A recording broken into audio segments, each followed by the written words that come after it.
What's up guys? Matt, Legacy 4x4. This time working on the rear of the Dodge.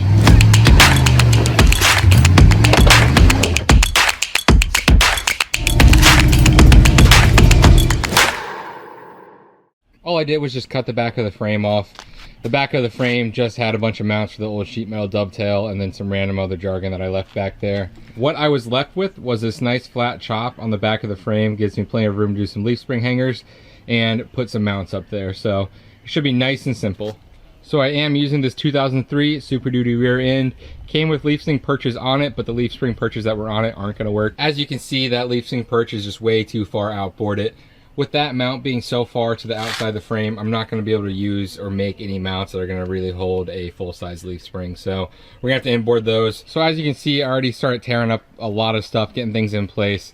We're going to have to do this video in chunks because I have a really busy week. I'm going to try and work on it at night.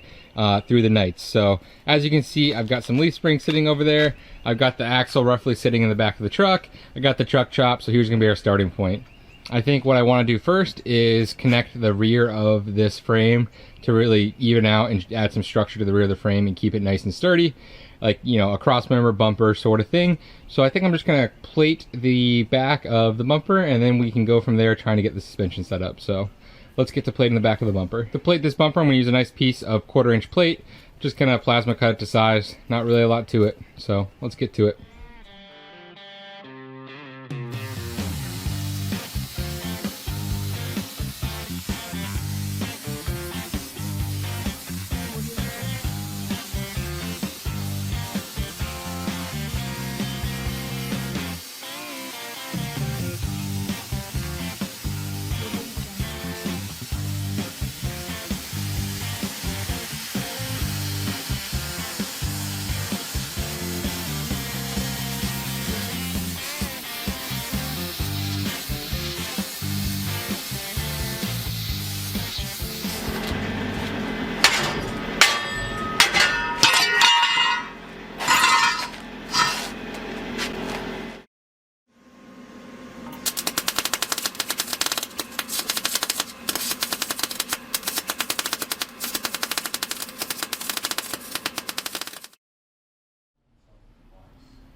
Alright, so we got that 1/4 inch rectangle welded in. We also named the red Dodge. You know, the new ones with the Hellcats are called TRXs, so go ahead and make this one called the T-Rex.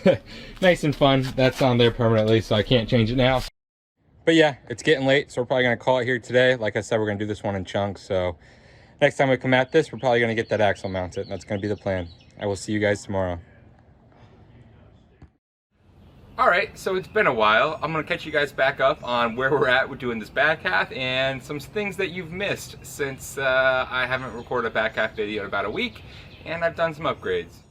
Alright, so first thing first, we have a 4-link instead of a leaf spring suspension. So I went ahead and just opted to do a single triangulated 4-link because reasons why, there's no particular reason. I just felt like doing a 4-link for this, and so we did it. So instead of leaf springs, we're doing a 4-link.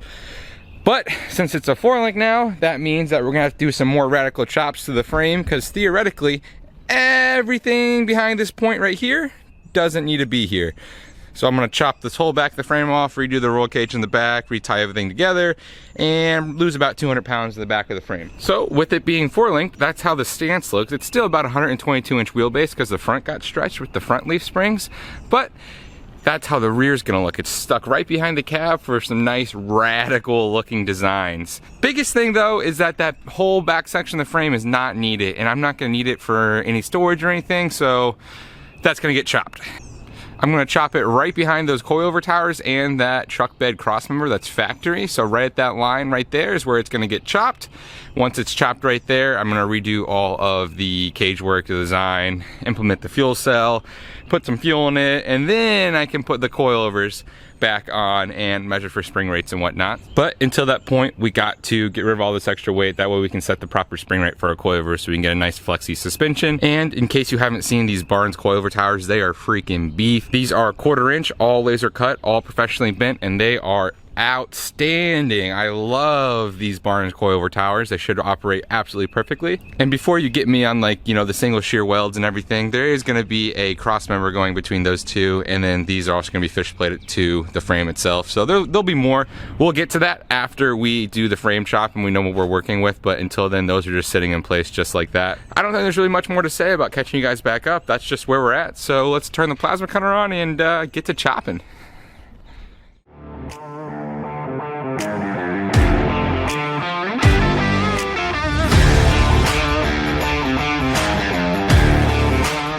So here we are, we got everything chopped up. Don't mind those coilovers.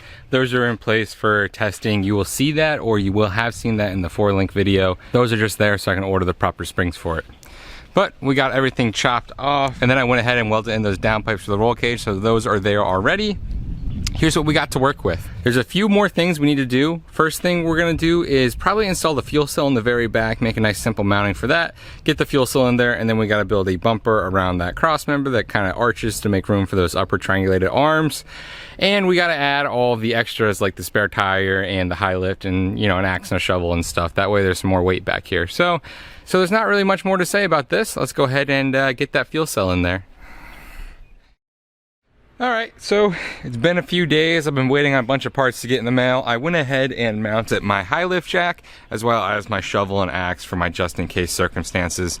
Those are just normal high lift jack mounts. I think those are for Jeep roll bars, but you know, you make them work on a roll cage.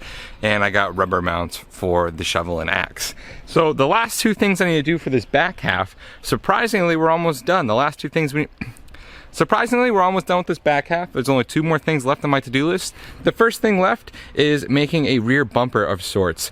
So you need to have that arch right there in the middle for clearance on those upper links. And I don't think I need to add a massive bumper since the tires are going to stop everything from hitting due to the fact the frame ends before the axle even starts. So I don't think I need some massive bumper to really protect it from rocks.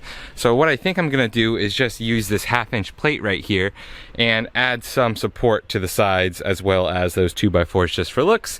And then we'll see how it looks from there. But I think that's gonna be all I do.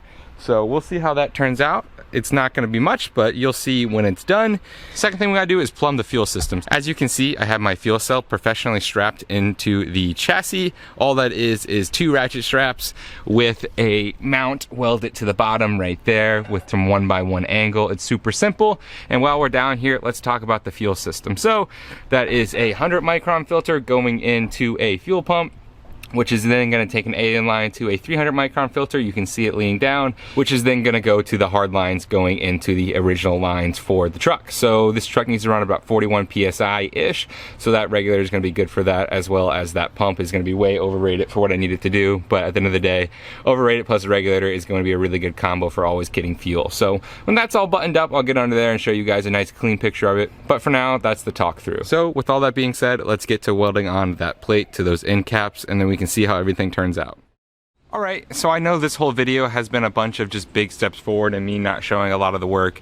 Okay, so we went ahead and welded those 1/2-inch stock plates onto the end of that 2x4 holding up the coilover tower as well as the frame. And Barnes was kind enough to include a nice 3/8-inch tow hook tie-down strap that I just went ahead and welded to the top of the frame as well. So that's how those look. It is the exact same on both sides, as you can see over here. That piece of stock has a hole in it just because reasons, I guess. It's old metal, so that's just how it works. But that's how that turned out. That's the rear bumper of sorts. It doesn't need to be much more than that. Like I said, it doesn't need to be much more than that since the frame actually ends before that back axle starts, if you can see right there, which means there's no point for a bumper since it's never gonna hit anything, or if it does hit something, I'm in a really bad spot. Okay, let's talk fuel. So we got the fuel cell professionally mounted down with some ratchet straps. We have 2 AN lines. Those are 8 AN lines for the return and input, as well as a breather with a rollover valve for the final connection on the top. We follow those lines down. I don't know if you can focus in there, but if you follow those lines down, we have a pre-pump filter, we have the pump, then we have the post-pump filter along the inner frame rail, as well as the fuel regulator that's going to regulate it to about 54 PSI. That all ties into the OEM lines. The fuel regulator connects to the original OEM hard lines for the fuel with a nice little flare at the end and some hose clamps, nothing special. So yeah, this truck is coming along nicely. I'm feeling really good about it. I'm really excited for its future, and I'm really excited to go tear it down and shake it down again, and hopefully not break anything on the first shakeout run. So, but yeah, that's it for this one, guys. You will probably see this video before the 4-link video, since I want to include having the correct spring rate in the 4-link video itself. So next time you will probably see the 4-link creation on this Dodge, and then the time after that you'll see the shakedown run, and hopefully we don't break everything on it. So really excited with how it's turning out though. I think it's going to be quite fun off-roading. I think it's going to be super capable. Until next time, guys, have a good day.